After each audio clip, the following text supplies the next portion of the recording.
You are listening to the IoT For All Media Network.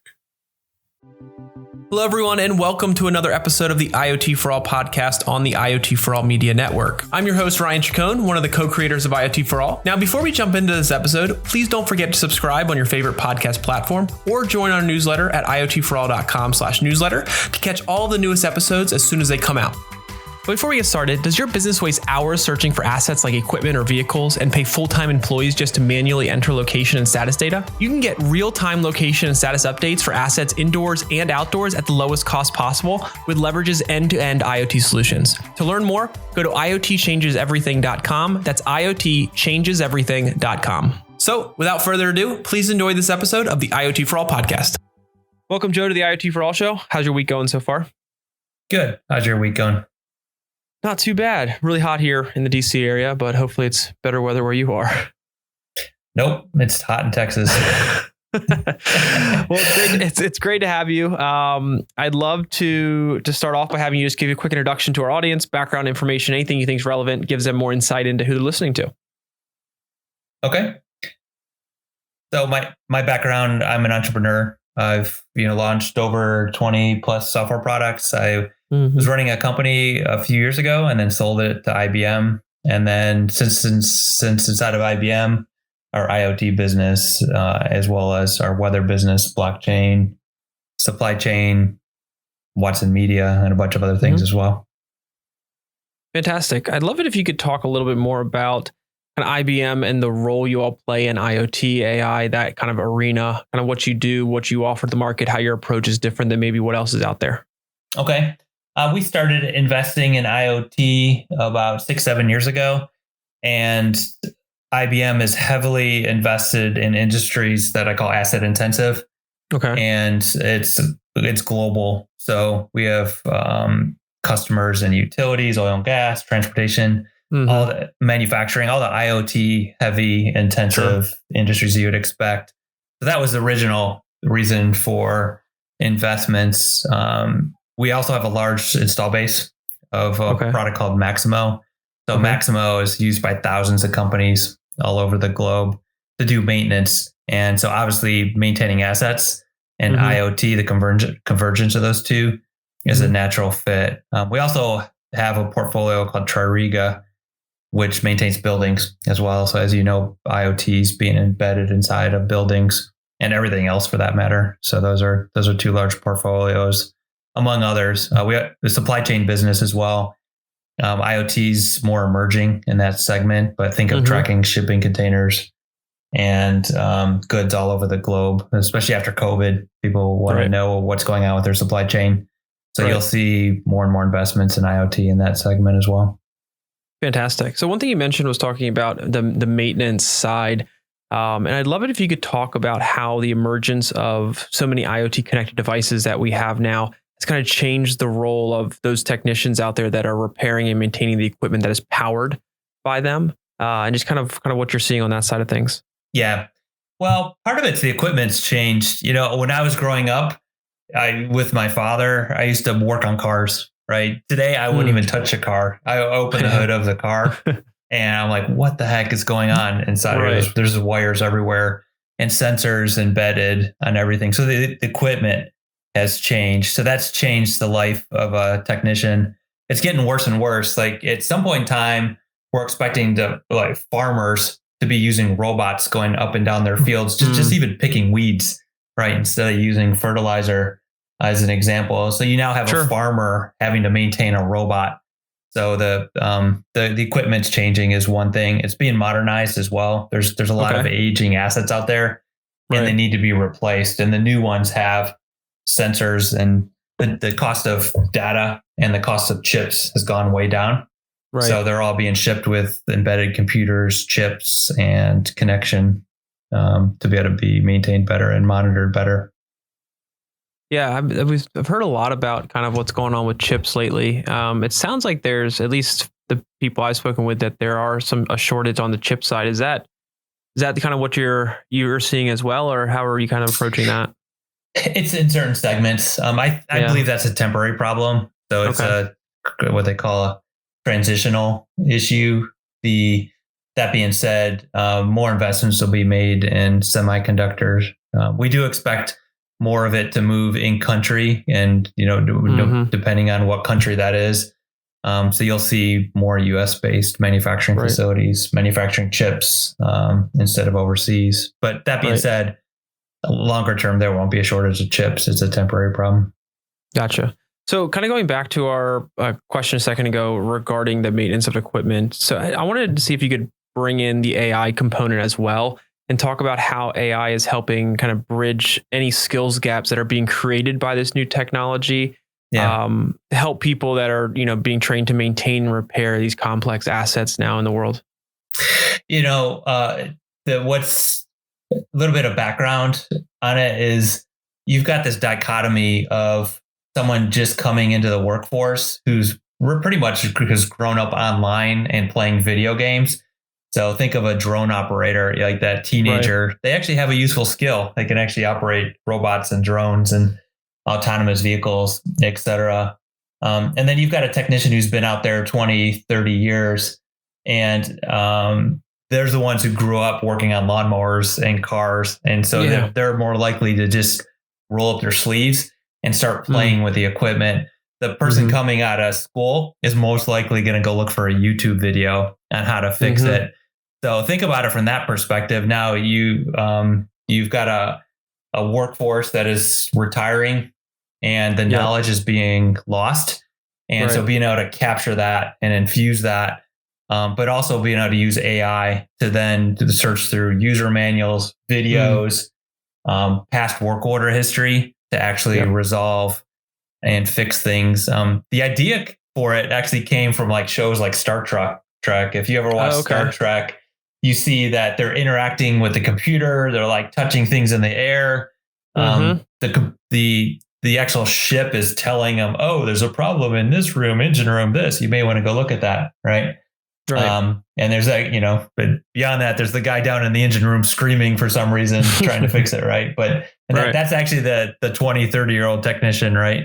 Or 20 to 30 years experienced technician who actually knows how to fix the equipment without actually watching a video. So AI is really driving the transitional workforce that we're seeing and the need to capture that knowledge and upskill a set of people who are new to the workforce. Are there any specific mobile tools that these field workers and technicians and so forth are using to help kind of keep up? We launched a new mobile, so I'm glad you asked. It actually has embedded AI assistance, so we're using Watson to AI. It also has remote collaboration, so you can actually think of calling a remote center where there's experienced technicians, so you can get both human-based help and AI-based help as well. There's still a lot of work though, even though there's AI. We even actually, by the way, we have AI-based part identification. You can use the camera on your tablet and phone and say, "Oh, this is this part, this particular part," because having the right parts slows down the work as well. So you have to have the right parts and be able to identify them. So there's quite a bit going. That being said, everything on the planet needs to be digitized in order for this to work. Like you need the digital footprint. AI is only as good as the data that you feed into it. Of course. So we launched what's called the Digital Twin Exchange to help facilitate digitizing everything on the planet. But there's a lot of work to do. Think of iTunes with no songs. That's what. That's where we're at with digitizing everything. But we'll see a massive acceleration in digitization of common assets and in a form that's more useful for AI and algorithms going forward. Yeah, I think it's a good kind of way to tie in how IoT and AI are working together. A lot of times people think of AI or IoT separately, but the importance of how IoT is able to collect and bring that data in so the AI systems can do their job well. Because as you're saying, AI is only as powerful as the data that's able to be pulled in. Yeah. Well, it's early IoT projects. Like one well-known project is the Apache helicopter. They spent billions of dollars putting sensors on everything, and they collected so much data they could barely store it. Right. And then what they were doing is trying to catch helicopters that were crashing and understand why they were crashing, which is why they were spending so much money. on that particular project. But what they learned is they were putting the sensors in the wrong place. The sensors were failing themselves, et cetera. So what's happening now is it's being done the other way. It's actually saying, okay, what are we trying to monitor? What problem are we trying to solve? And then what sensors do you need and where would you put them? And what sensors even work to be as they're embedded inside of equipment? So we're much further along than we were, 10 or 15 years ago when that project was first conducted. Right. And I want to take it back to when we were talking about when we first started this conversation around kind of the maintenance side of assets on the IoT side, but can you tie in how AI is kind of influencing the future of asset management and what kind of AI is actually being used to kind of support that? AI is being used at a lot of different levels. So one common is using machine learning to predict failures, right? And in certain types of equipment, AI is being used for assistance. So AI-based assistance, that technician assistance that I mentioned. AI is being used for like visual recognition. So like, for example, taking pictures of equipment and visually saying, oh, there's something wrong with it because the AI model knows that it's supposed to look like this and it looks like that, right? In computer vision, it's being used for sound.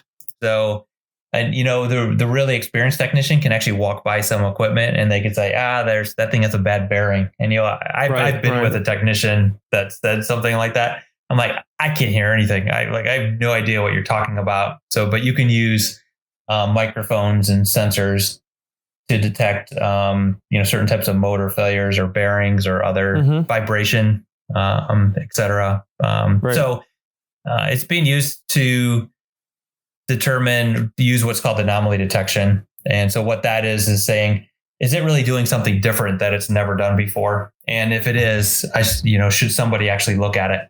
And so anomaly models are pretty heavy. It's not the only type of model used, but anomaly detection is pretty commonly used to say, is this thing doing something different? Like if your air conditioner starts vibrating at home and it's never vibrated before, there's probably something wrong with the fan, right? There's something going wrong. So an AI model would catch that and then hopefully repair it before the whole thing breaks and shatters and damages the entire unit.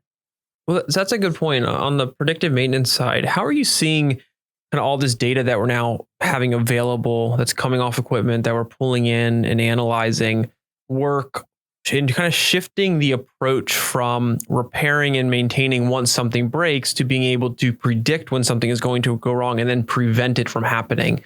What are you kind of seeing as that kind of change is happening in the market? There's people are doing predictive forecasting. That's kind of one trend. People are setting up remote monitoring centers. So imagine a technician, instead of doing an inspection weekly and walking by a unit, having that one technician monitor hundreds of units all at once. So that data is being used to set up remote monitoring centers. So that's one way to do that. Kind of a common one most people would understand is your alarm system in your house, right? A system's monitoring that remotely if you paid for a service. And then they're going to first call you, then call the police if there's an issue. You could do the same thing with equipment. You can kind of scale monitoring across hundreds, if not thousands of assets. So that's currently underway, especially with COVID. COVID has really driven an acceleration of that because you had social distancing issues, and some plants can just continuously run with very little people. But you still need to monitor everything and make sure everything's up and running. Like for example, a nuclear facility, you can't just stop monitoring it. You have to pay attention to what's going on day to day, hour by hour. So, and as technologies kind of evolve, and especially on the connectivity side, and 5G starts to get implemented and in a more wider sense, and it gets adopted, how are you seeing kind of the evolution of connectivity technologies, especially 5G, impacting this shift over to more predicting and preventing as opposed to repairing and maintaining? Yeah, there's really two things with that. One is the IoT data is being put in the hands of the technicians. Kind of the dirty little secret is the technicians actually didn't have access to the IoT data. But operations has it. The people operating and making sure that the manufacturing facility, for example, is running day to day. They have access to what's called the SCADA systems or the IoT data. the technician really never had access to that. So we actually took that data and we put it in the hands of the mobile for the technician. So that's one big change. And that's actually very groundbreaking, because that hasn't happened until now. So now the technician can see the temperature, the vibration, the information over the past. So that's fundamentally changing how they maintain equipment. So, there's some fundamental changes happening. 5G in particular, what's happening is, I can't even pronounce it. The carriers have this long term for indoor 5G. I'm just going to call it indoor 5G. Sure. It's ultra-band Wi-Fi, something, blah, blah, blah. Right. And so they need a better name for it, like Wi-Fi. But it doesn't exist yet. So someone will come up with it. But what they're doing is they're blanketing the indoor with 5G. And because it works so well at high fidelity in a very close space, you can take an entire manufacturing facility and kind of get basically wireless and 5G everywhere in the facility. And what that allows is you to put like cameras and other things, other sensors, video, acoustics or sound sensors all over the place. And they weren't really able to do that before without putting wires all over the place. So it's enabling a new class of kind of robotic or AI-based visual inspection, as an example. So speaking about kind of that same shift that we've been talking about here, how do you see not just the connectivity piece, but now also cloud computing and kind of edge computing affecting not just the shift we were talking about, but also kind of shaping asset management as it's going forward in the future? A lot of the data that's being collected is now being pushed to the cloud, so you can do more longer term predictive analytics. Like, for example, if you're predicting that equipment's going to fail, you're typically predicting days, weeks, months out into the future. So you can do all that in the cloud and you can aggregate the data. Now, if I'm trying to monitor and if it matters if this thing fails and I need to know the minute it fails, you're going to do that on the edge. And so there's still a place for things running on the edge, alerting someone at the floor or texting them or letting a remote monitoring center know there's an issue. But the cloud's being used more and more because it can actually deal with the computational side of things. It can also deal with scaling. Like I mentioned, that remote monitoring center. That remote monitoring center is most likely going to run in the cloud, and it's going to be taking data feeds like every minute or every few minutes, and then it's going to do what it does better. So you put what makes sense in the cloud, put what makes sense on the edge, and I think some vendors and people are still figuring that out. But it tends to normalize over time. There's when something becomes a new concept, everybody runs towards it. Like, let's all run to the edge. And it may not make sense to run to the edge, right? Put on the edge what belongs on the edge. Put in the cloud what belongs in the cloud. And so that's getting normalized as we speak. Yeah, it's just giving options on kind of better building a solution has everything kind of in line with where it needs to be and how it needs to operate to be as efficient and at the right cost for a lot of these solutions. So that makes a lot of sense. Correct. Yeah. There's a lot of hardware sitting on the edge and inside facilities. It's like, I was talking to one customer, they have like Windows 2012 still running with PCs operating their manufacturing facility. And nobody knows how to use it anymore. And if they move it, they're worried about just even rebooting it can actually cause it to not start up again. Like the drive may, if you reboot it, it just may not kick again. The drive quit spinning and it's going to die. So there's a lot at the edge that's old and needs to be either containerized or modernized. So that's currently underway as well. Yeah. So how do you all approach kind of that problem when you're working with a potential customer and you see that, their legacy systems and what they have at the edge is, very out of date? How does that conversation usually go? And, what do you usually kind of look to do in order to kind of help future-proof it in a sense? Yeah, we're doing two things. One is we just connect into it as it is. Okay. They don't want to touch it, but they typically have feeds or data feeds off of it moving into like a local historian or a local data warehouse. So we typically connect there, and then we can immediately start doing AI. And then we run AI models, and it makes it all the way to the technician on their mobile. Right. So we have what we call a closed loop process The other thing we're doing is we're containerizing stuff on the edge with OpenShift. So you've probably heard about OpenShift with IBM if you've been halfway awake, right?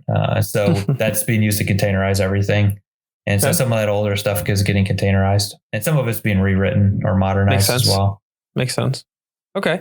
Now, one thing we've been talking about with some recent guests is around workers and worker safety. So this kind of ties into our conversation with technicians and those field workers. And I'm curious how, not necessarily just what we've talked about so far, but just any other technology connected to IoT, connected to AI, how this next generation of mobile technology in the field is helping improve worker safety just kind of across the board, and what you all are kind of involved in. Yeah, because every technician has a mobile or a tablet or a computer. You can actually attach sensors both to the technician and around the facility. So, for example, if there's hazardous areas where a person's not supposed to go, you can have what's called a beacon in that particular area.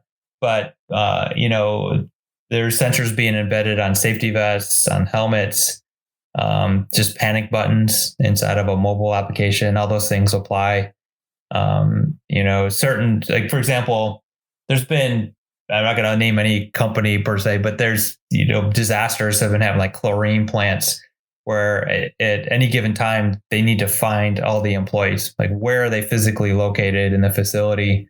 Companies that have safety sensors on all those technicians are going to be able to find those employees and most likely save more lives as the fire department and other people come in to help. The other is just making sure employees are following best practices around safety as well. But it's not, the intent is not to be a big brother. So IBM has actually taken a strong stance on what's called ethical AI. Like, for example, we're not using visual recognition. So we're not going to say, hey, Joe was 2 feet close to that equipment. And we're using visual recognition to map someone's face. So we're not in that business, and we've taken a clear stance on that. So there's a place where we're drawing a line in what we call ethical AI. Right. Well, that's fantastic.